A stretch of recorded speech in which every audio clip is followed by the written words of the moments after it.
The storm came without much warning, the way most things in Greystone Crossing did. One moment the sky above the timber ridges was the color of old pewter, and the next it split open. Rain driving sideways across the single road that ran through town, bending the lantern flames inside their glass cages and sending loose shingles skittering off rooftops like frightened birds. Evelyn had seen plenty of storms in her 28 years. She had learned not to wait on anyone to help her board the shutters. She did it herself, same as everything else. She was pulling the last one closed when she heard the horse. Not the sound of a rider coming in steady. It was the other kind. The panicked clatter of hooves losing purchase on wet ground, a sharp whinny cutting through the rain, and then a heavy silence that somehow felt louder than all the noise before it. Evelyn stood at her window for exactly 3 seconds. Then she grabbed her coat. He was lying at the edge of her small front yard, face down in the mud, one boot still caught in the stirrup of a horse that had long since bolted into the dark. She didn't stop to think about whether it was wise to approach a stranger in the middle of the night. There wasn't time for wise. There was only the rain and the man, and the fact that he wasn't moving. She knelt beside him and pressed 2 fingers to the side of his neck. A pulse. Slow, but there. Getting him inside took everything she had. He was tall and broad-shouldered, built like a man who had spent his life doing hard work under an open sky, and he was completely dead weight. She dragged him more than carried him, her boot slipping twice on the porch steps, her breath coming in short, hard pulls. By the time she had him on the floor near the stove, she was soaked through to her skin, and her arms were trembling. She pushed the wet hair back from his face and got her first real look at him. He was somewhere in his mid-30s, she guessed. Strong jaw, dark brows, a few days of beard growth across his chin. There was a gash above his left temple where he had clearly struck something when he fell. A rock, most likely, or the edge of a stirrup iron. The blood had already mixed with rainwater and was running in a thin pink line down the side of his face. His clothes were well made. She noticed that without meaning to. Not the rough canvas and worn leather of a drifter. The fabric was quality, the stitching clean. But he carried nothing with him. No saddlebag, no coat, no papers. Nothing that told her who he was. Evelyn fetched her medical kit from the shelf above the wash basin, the one she kept stocked because Greystone Crossing had no doctor within 40 miles, and her students had a reliable talent for splitting their heads open on the schoolyard fence. She cleaned the wound at his temple carefully, stitched it with the same steady hands she used to write lesson plans, and wrapped it in clean linen. Then she covered him with the heaviest quilt she owned, and sat back on her heels and looked at him. Outside, the storm pressed against the walls of her small house like it wanted in. She had lived in Greystone Crossing for 6 years. She had come here at 22 with a teaching certificate, a single trunk of belongings, and the quiet understanding that she was entirely on her own. There had been no inheritance waiting, no family home to return to, no one who would have noticed particularly if she had simply disappeared. She had built what she had, the house, the reputation, the small, careful life, from nothing but her own determination. The people of Greystone Crossing respected her for it mostly. Some of the women found her independence unsettling, in the way that things tend to unsettle people when they quietly challenge what's expected. She didn't mind. She had stopped minding a long time ago. But sitting here now, watching the chest of a stranger rise and fall in the firelight, she felt something she hadn't felt in longer than she could honestly remember. Curiosity. Not the ordinary kind. Not the small-town hunger for gossip that passed through Greystone Crossing like weather. Something quieter than that. Something that had nothing to do with who he was or where he'd come from, and everything to do with the particular way he was frowning even in unconsciousness, as if whatever he was dreaming about refused to give him any peace. She made herself a cup of tea she didn't drink and stayed near the stove until past midnight. He didn't wake. But somewhere around the third hour, the frown eased.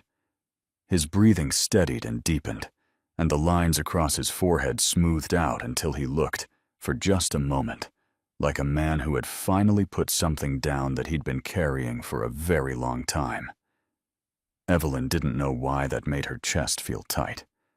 She told herself it was the cold. She told herself she would know his name by morning, and that would be the end of the mystery, and she would go back to her ordinary life without a second thought. But morning came gray and quiet over Greystone Crossing, the storm blown through and the timber ridges dripping silver in the early light.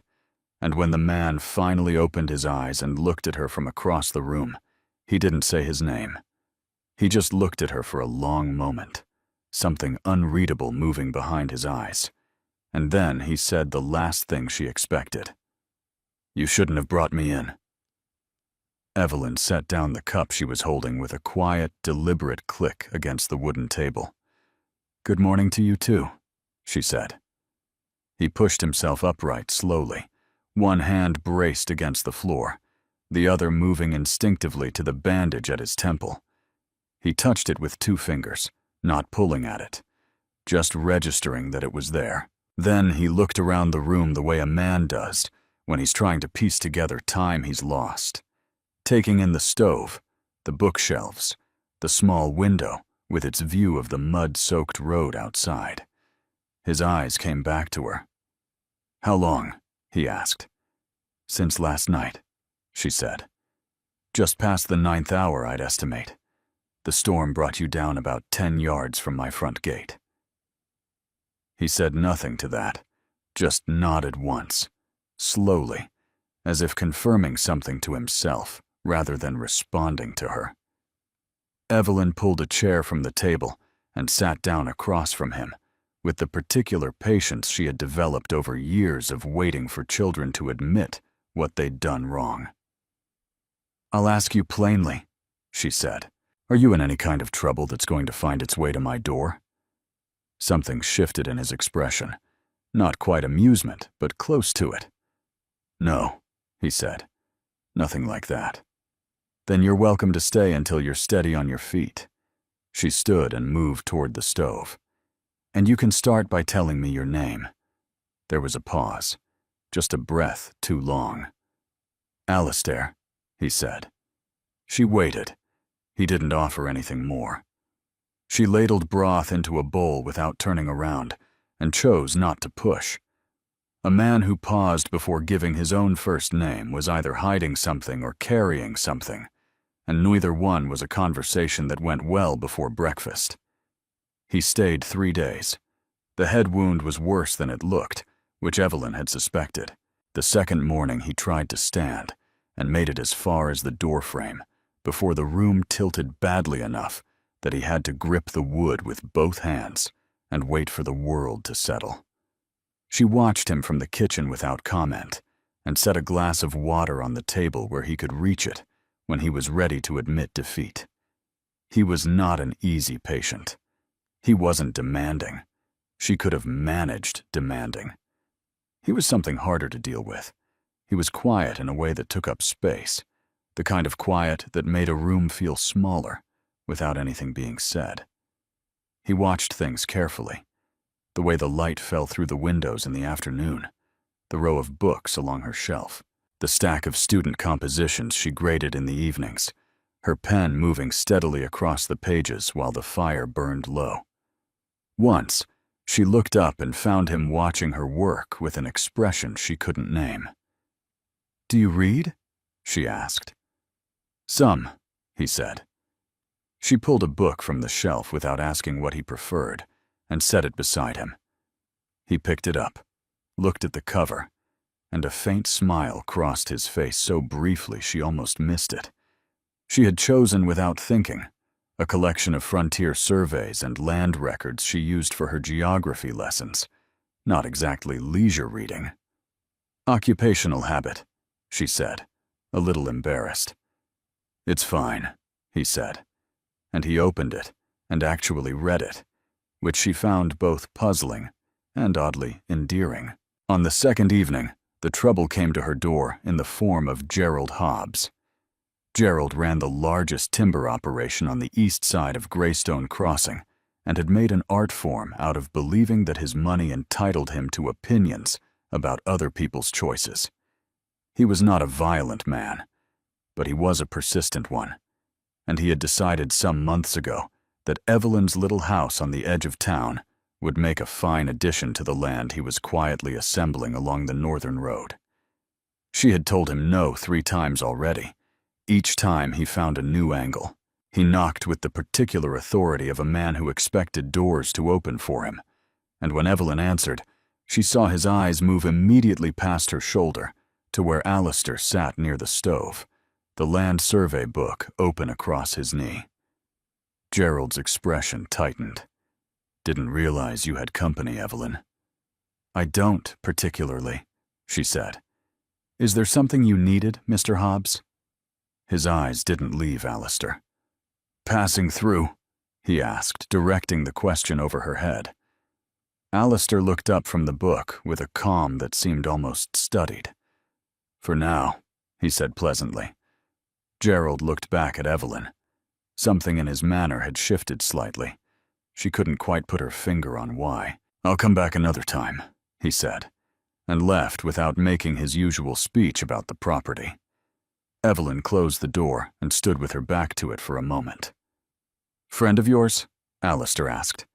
"The opposite," she said. He looked back down at the book. "He won't bother you again tonight," he said, with the quiet certainty of a man stating the weather. She wanted to ask him what he meant by that. She wanted to ask him quite a few things, actually. Why he had paused before giving his name. Why his clothes were too fine for the road he'd apparently been traveling.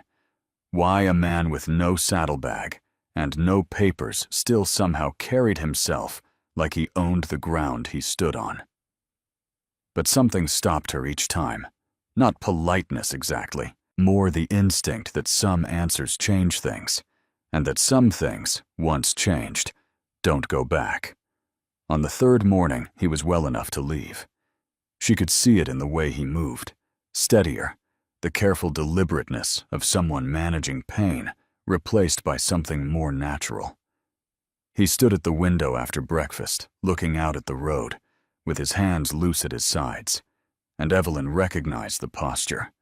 She had seen it in her students when a school day was ending, and they were already halfway out the door in their minds. She was at the wash basin when he spoke. "I owe you more than I can settle right now," he said. "You don't owe me anything," she said, without turning around. "Evelyn." It was the first time he had used her name. She had told it to him on the first morning, matter-of-factly, the way she told most things. But hearing it now in his voice, quiet and deliberate, made her hands go still in the water. She turned around. He was looking at her with that same unreadable expression from the first morning, but something in it had opened slightly, the way a window opens just enough to let the air change in a room. "I'll be back through Greystone Crossing," he said, "before the month is out." She held his gaze for a moment. "People say that," she said carefully. "I know they do," he said, and he picked up his hat from the table and walked out into the pale morning without another word, leaving her standing in her kitchen with soapy hands and the strange, unwelcome feeling that the house was considerably quieter than it had been 3 days ago. She told herself that meant nothing. She told herself that for 11 days straight. On the 12th day, she stopped telling herself anything, because that was the morning she walked into town for supplies and found out exactly who Alistair was, and the ground shifted under her feet in a way that had nothing to do with the weather. She heard it at Calloway's general store, the way most things got heard in Greystone Crossing, sideways, between 2 people who weren't talking to her. Margaret Surrency and her sister were at the dry goods counter, debating the price of flour. When Margaret lowered her voice in that particular way, that meant the conversation had just become interesting. Evelyn was 2 aisles over, her basket on her arm, not meaning to listen. "Thornwell's men were back at the land office yesterday," Margaret said. "All 3 of them, filing papers on the Hobbs timber lots." Her sister made a sound of disbelief. "Gerald sold?" "Didn't have much choice from what I heard. Thornwell owns the water rights on that entire northern stretch. Gerald could have held on another season maybe, 2 at the outside. So he took the offer." Margaret shook her head slowly. "That family has owned more of this county than most people realize. Alistair Thornwell especially. Quiet about it, which makes it worse somehow." Evelyn's basket handle creaked under her grip. She set it down on the shelf beside her very carefully and stood perfectly still for a moment, looking at nothing in particular. Alistair Thornwell. The name connected to the face with a clarity that felt almost physical. The quality of his clothes, the steadiness of his hands, the way Gerald Hobbs had looked at him across her small room and decided without a word being exchanged that today was not the day. The land survey book she had handed him as an afterthought, and he had read without blinking. She picked up her basket and finished her shopping and walked home in the thin autumn sunlight and did not allow herself to feel anything about it until she was inside with the door closed. Then she sat down at her kitchen table and felt quite a lot. It wasn't the money that unsettled her. She needed to be honest with herself about that. She had never particularly wanted money, had never built her life around the idea of it, and the presence or absence of it in someone else's pocket changed nothing about who they were when they sat near her stove and read land surveys with a small, reluctant smile. What unsettled her was the silence. 3 days in her home. 3 days of quiet conversation and shared meals, and the particular intimacy of caring for someone who is briefly helpless. And he had never once said his last name, had let her believe he was simply a man passing through, no more and no less, when the truth was that the ground she walked to school on every morning likely had his family's name attached to some deed in a courthouse drawer. She understood why, perhaps. Men of that kind learned quickly that their name changed how people treated them, that the moment it was known, something shifted, the warmth becoming performance, the simplicity becoming impossible. She understood it. That didn't mean it sat easily. He came back on the 14th day, not the 12th as she had half expected, and 3/4 hoped. She was in the schoolyard after the children had gone, stacking the split wood that kept the classroom warm through the afternoon sessions, when she heard a horse on the road and looked up, and there he was. No mistaking the way he sat a horse, straight but not rigid, like a man comfortable in his own bones. He dismounted at the gate and stood there for a moment, hat in hand, which told her something. She went back to stacking wood. "You could have told me," she said, when she heard his boots on the ground behind her. "I know," he said. "I would have treated you exactly the same. I know that too," he said quietly. "That's not why I didn't tell you." She stopped and turned around. He was closer than she'd realized, standing just at the edge of the shadow the schoolhouse threw across the yard, and he was looking at her with an expression she finally had a word for. It was the look of a man who had spent a long time being known for what he owned, and was not entirely sure how to exist in front of someone who had known him before any of that entered the room. "Then why?" she asked. He was quiet for a moment, not the evasive quiet of the first morning, something more careful than that.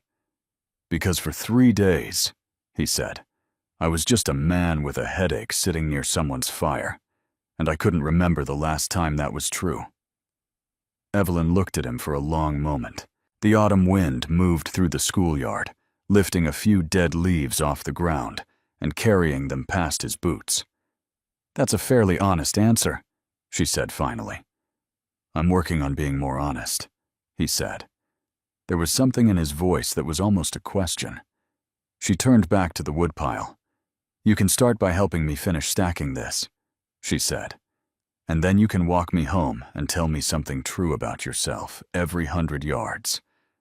She heard him set his hat on the fence post. Then he came and picked up a log and stacked it without another word, and something about the ease of it, the simple willingness of it, settled something in her chest that had been unsettled for 14 days. It was not a swift thing, what grew between them. Nothing real ever is. He came back to Greystone Crossing 7 more times before the first snow fell, and each time he stayed a little longer. He met her students, who regarded him with the frank, evaluating stare that only children and animals can pull off without offense. He sat through 2 town meetings and said almost nothing and listened to everything. He fixed the broken step on her porch one afternoon without asking, and she pretended not to notice, and then thanked him for it. Over supper, and he pretended to be surprised that she had seen. Gerald Hobbs left Greystone Crossing in November, which simplified several things. In December, Alistair asked her a question while they were walking the northern road after a light snowfall, the timber ridges white against a pale sky. He asked it plainly and without decoration, the way she had come to understand he did most things that mattered to him. She stopped walking. She looked at him standing there in the snow with his hat in his hand again. He had a habit of doing that, she had noticed, removing it when something was important, as if he wanted nothing between him and the truth of a moment. "You're asking me?" she said slowly. "Even though you know I have nothing." "You have everything," he said. "I've seen how you built it." It was the right answer. She wasn't entirely sure he knew how right it was, which made it more right somehow. "Yes," she said, just the one word. But she said it looking straight at him, the way she did most things, and he heard everything inside it. They were married in the spring, in the small church at the edge of Greystone Crossing, with half the town crowded into the pews, and the other half standing outside the open windows because the building couldn't hold everyone who wanted to come. Evelyn wore a dress the color of cream and carried wildflowers she had picked herself that morning, because that was the kind of woman she was, and no amount of Thornwell money was going to change her particular approach to things. Alistair stood at the front of the church and watched her walk toward him with the expression of a man who still couldn't quite believe his luck, which Evelyn found both touching and faintly ridiculous, given that she was the one who had dragged him out of the mud. She told him so, quietly, as she reached his side. He laughed, a real laugh, unguarded and warm, and the whole church heard it, and several older women in the front pews smiled the particular smile of people watching something that was always going to happen, finally happen.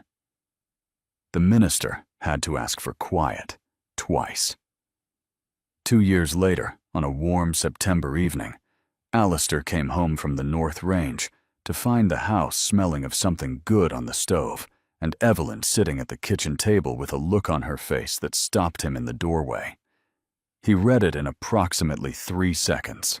He crossed the room and sat down across from her, and reached for both her hands across the table, and she watched his face move through surprise, and something deeper than surprise, all the way to a quiet and complete joy that she had never seen on another person's face before, and knew she would remember for the rest of her life. Outside, the timber ridges of Greystone Crossing caught the last of the evening light. Inside, 2 people sat across a kitchen table in a small house that one of them had built from nothing, and the world arranged itself around them with the simple, unhurried rightness of things that were always meant to be.